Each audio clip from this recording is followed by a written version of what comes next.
My name's Aaron Croman, here to teach you about Photoshop, and I'm going to show you how to make a splatter effect. Okay, so I'm going to make a new layer, so just leave the back layer alone. Easier to clean up.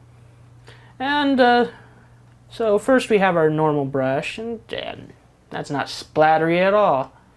So we're going to go into scattering and maybe mess with it a little. Let's make a little less count and just make it, put the scatter up to 10,000 and just have a nice kind of splatter. You can just make a circle.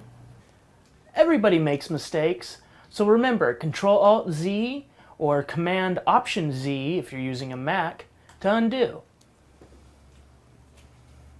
And just makes it like a nice little splatter to it. There's also some other brushes that you can even try, this one's pretty much already made up. Turn off the scattering, and we're just gonna blow it up real big, make it very large, and kind of a splatter.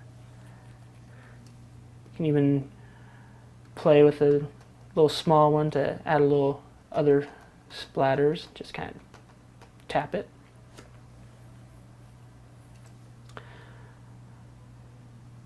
And that's a few ways how to make a splatter. My name's Aaron Croman, and good luck with Photoshop.